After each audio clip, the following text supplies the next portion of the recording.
Welcome to Manchester, the living proof of concept for Manchesterism. Andy Burnham's blueprint now for the whole country, his towering showcase for why he wants to be the next Prime Minister. A popular politician. A new path for Britain. Absolutely 10 out of 10, 12 out of 10 if you want. He has a particular ability to channel the emotions of a city. But is this bid for number 10 just a masterclass in political vibes? I'm waiting to see whether or not he actually does want to unpick neoliberalism. There's another side to this city. 37% of children and young people in Greater Manchester are living in poverty. Is Burnham up to it? Even key allies pause. Do you think Andy Burnham will be a good Prime Minister? I think he has the skills to do it. Within 6 months, if he isn't demonstrating proper change, he'll be on his knees as well. This is the story of Manchester's miracle and the man on his way to number 10.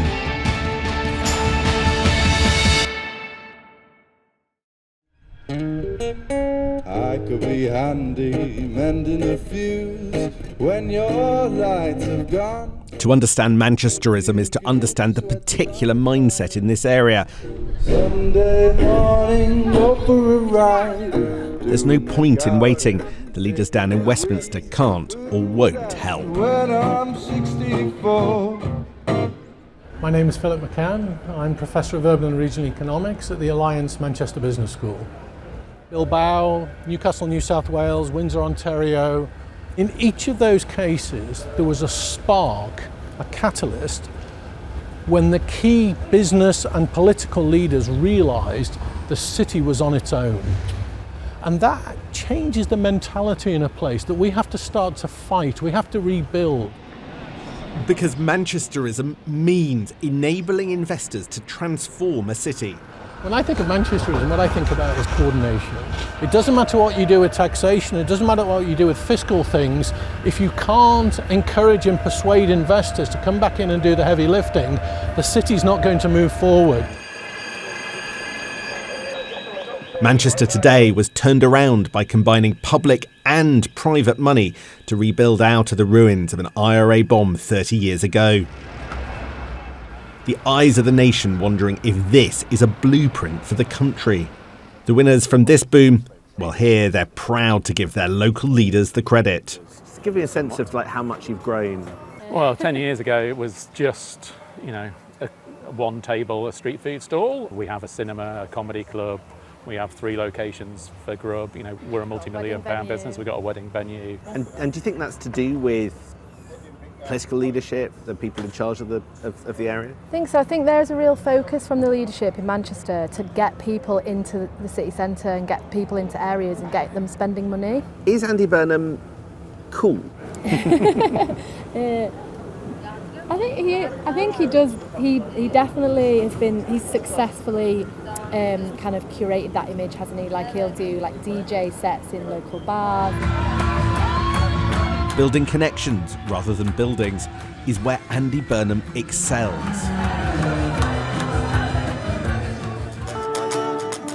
A Liverpudlian who adopted this city. For me, that was the Manchester music I got used to listening to at that age.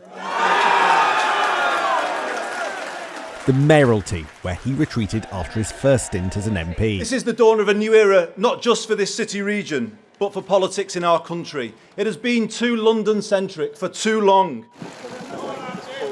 But he turned a Manchester job into a national one in COVID. Right. Yeah. So it's going to come into effect on Friday. Because he was seen to be fighting, battering number 10 for his people. What can you tell the people of Greater Manchester that you actually won for them? It wasn't what we wanted, Sam. It was what we needed to help people. Suddenly, Manchester was unignorable. With the pride and positivity came the influx. A city that once lost its aspirational residents to London, that trend now firmly reversed.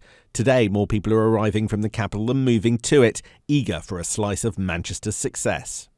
These pictures show just how long Manchester's glow-up has been in the making. It's been a 30 to 40-year project, with Andy Burnham's shoulder to the wheel just for the last 9 of them. Now, he wants to bring Mancunian long-termism to Westminster, which is a tall order given we've had 6 Prime Ministers in a decade. But for the real visionaries, you have to look to the council leaders who've been on the ground since the late 1990s. My name is Richard Leese and I was leader of Manchester City Council for 25 and a half years. Is Manchester, Greater Manchester, a success story in your view? In relative terms, yes. Compared to what Manchester was like 30 years ago, it's almost unrecognisable. And the rate of economic growth, the number of people moving into the city, improvement in school performance, health, all the indicators are positive about how the city and the city region have changed. How much of that comes down to Andy Burnham? Andy's been mayor now for 9 years. He's managed to maintain a partnership across Greater Manchester. Building a city, rebuilding a city, and we've rebuilt a city here, involves thousands of people. The biggest break from Thatcherism, ending the misery of the privatised bus network. With its soaring fares and patchy service. The defining legacy of Andy Burnham's mayoralty, his new yellow-coloured B network, back under public control. There's one there. The B bus network often cited as an example of a quintessentially Burnham project. But what does this tell us about the kind of ideas he might take to number 10? I think Andy Burnham needs to take a lot of credit for the success of the network. But for me, I find it difficult to then read across from that, to extrapolate that to other things that he can do. Remember, this is not a nationalised network. Andy Burnham's Greater Manchester Authority or Transport for Greater Manchester don't own those buses. They are privately run buses on a franchise system just like London. A transport network built to help equalise the wider region, part of his promise to Greater Manchester when first elected. There is entrenched inequality across Greater Manchester, and it's got to be that we now put more focus on the outlying towns. But on that metric, he appears to have failed. The difference between winners and losers is stark. You see Manchester City Council becoming an economic powerhouse, but 6 out of 10 councils where Burnham has been mayor grew below the English average. The latest data shows Wigan, home of Makerfield, all but flatlined after 2016. And how wide did the benefit spread? This map tracks income deprivation since 2010, the city centre turning greener, representing the biggest decline in urban deprivation in the country. But persistent purple around the outside shows limited progress, with 1 in 3 households here still amongst the most deprived in Britain. This part of central Stockport remains the least well off in Greater Manchester and sits within the top 1% most deprived in the entire country.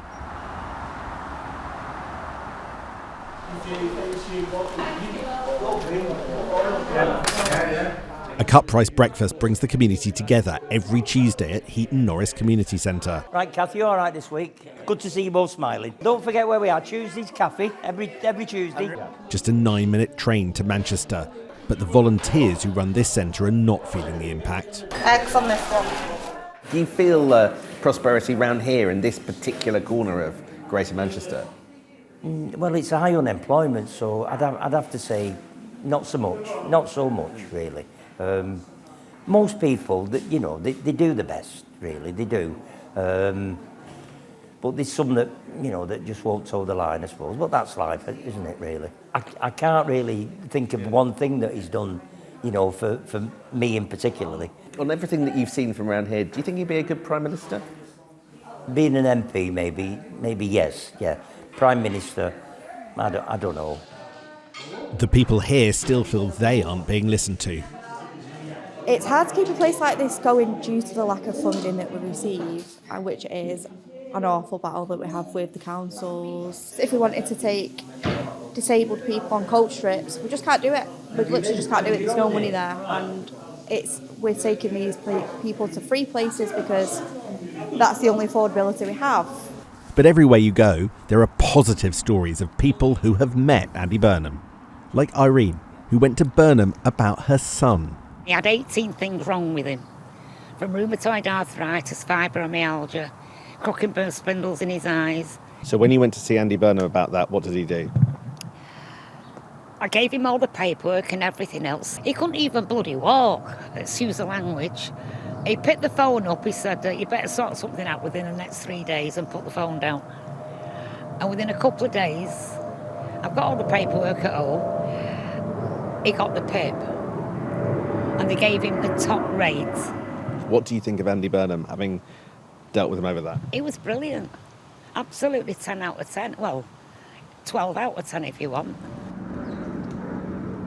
But he can't help everyone individually.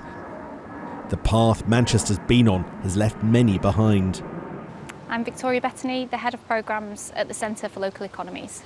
The claim is Greater Manchester's grown faster than pretty much anywhere else in the country, but it's not evenly spread, you're saying? No, absolutely not. And I think the type of growth that we've seen in Greater Manchester, we're seeing it in retail, we're seeing it in real estate, and we're seeing it in health and social care sectors. Now, real estate as a sector, that's your new buildings, all the shiny bits, typically will increase the GVA of the city, the gross value added, by the amount of profit that they're making, generally not coming back out in worker wages. I think what we've seen in Greater Manchester over the last 10 years, possibly longer, is a fairly steady amount of child poverty that's actually got worse. 37% of children and young people in Greater Manchester are living in poverty, and 7 out of 10 of those are living in working households. But Burnham's closest allies deny it's the rich getting richer. Look at this. This isn't ending neoliberalism, is it? This is giving young workers somewhere to live. And by the way, you look at that, who lives in those? By and large, it is young workers. And young workers fuel a modern economy in Greater Manchester. Isn't this building on the last 40 years of British policy making rather than a radical departure from it? You also have to understand how that was built. All of those apartments there will have had public sector money invested in them, short term. How would you describe Andy Burnham's ideology?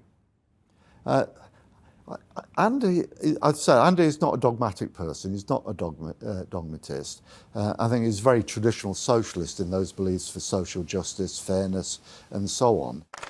A pragmatist with a vision, one that taps into a centuries-old spirit of defiance.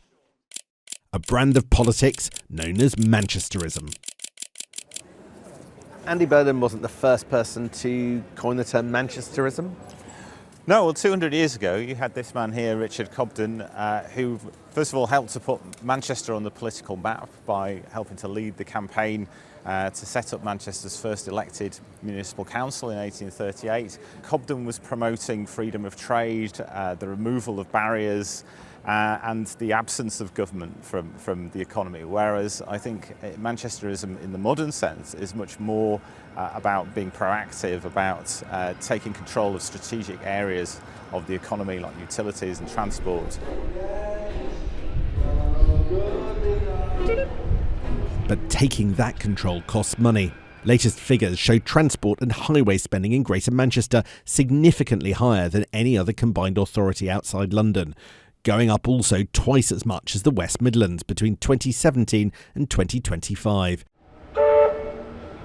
And Andy Burnham win, but if he wants to upgrade a whole nation, where does he get the money? Down in Westminster, his allies are planning how to answer that question. My name's Matthew Lawrence. I've been writing about Manchesterism and how to turn it into a national agenda for the last few years. In time, go back to the markets and say we might need to change the fiscal rules, but because we have a plan to turn the country around. Is that what you're saying? I think you can do some of these things within the fiscal rules, and I think that is a sort of political choice to be made. Think of, for example, EDF in France, or sort of European energy companies and infrastructure companies. Their debt is not accounted for in sovereign borrowing, whereas it is in the UK. I'm Jim O'Neill. I've been working on issues to do with Greater Manchester's economy for close to 20 years now. This idea that it's sort of a shift dramatically to the left of the sort of classic socialism path, I don't think that is true, because there's no way Manchester could have achieved what it's done without the direct involvement of private business. Something I've tried to encourage this government to be bolder about. I think the second part of the fiscal rule on borrowing to invest, I think that could be explored a lot more, and not in a way that freaks out the financial markets. Does he have that clarity of vision? That's a big, bold thing to rip up the fiscal rules. He said he's not going to do it. I don't think he'd necessarily have to rip up the fiscal rules. But change I think them. you just need to be bolder about borrowing to invest. Thanks so much, everybody. contentious ideas, because if he makes it to number 10, he needs something fast. When he arrived here in Greater Manchester, Andy Burnham inherited a winning team, a plan that was working, but his pitch for Downing Street is altogether more risky. He thinks that Britain isn't working, Westminster is defective, and he's trying to assemble a crew while his plane is in mid-air. He is approaching fast, but the landing strip for success is very narrow. Being hard to pin down could be an asset, according to one person who's watched him for years. His ability to put together a sales pitch, some of his he's got quite sensitive political instincts, are in a completely different place to Keir Starmer, and I think first and foremost that is a major reason that MPs are attracted to him. It's probably a big reason why he polls better than any other Labour politician. But your lesson from his role as Mayor of Metro Manchester seems to be he goes with the flow quite a lot. He does. The fact that I can't tell you exactly what the kind of clear underlying underpinning is of what he would go in and do in government, and we're sort of potentially weeks away from him running to be Prime Minister down in London, I think just raises a question mark over whether some of those weaknesses in Keir Starmer's administration could be replicated if they're not addressed quite early doors. He is using Manchester as the template for this kind of growth story, while at the same time railing against the kind of market forces that help to deliver it. Even those who know him best pause when you ask if it'll work. Do you think Andy Burnham will be a good Prime Minister? I think he has the skills to do it. I think he has the will to do it. I would certainly support him. That wasn't quite a yes? No, I think if I said I support him, that says yes. Okay. Why would I support him if I didn't think he was going to be a good Prime Minister? Is what he's done here replicable at a national level? What's your instinct? I think it would be very, very difficult to do. You know, he's not shy of trying to do big things, and what he really needs to develop is the right people around him to develop the detail and the path to more successful ambition and fiscal credibility to get there. I hear you say that, and I also hear Boris Johnson, Yeah. you know, somebody who built a team, Yeah. but that didn't end so well. Boris didn't build the right team around him, and he was more interested in the image of the game than the actual game. So is that the warning for Andy Burnham? It is very definitely the warning for Andy. This booming city isn't really his achievement, but he gets the credit anyway. A popular politician, that unusual beast. But for the country, he'll need more than that. Sam Coates, Sky News, Manchester.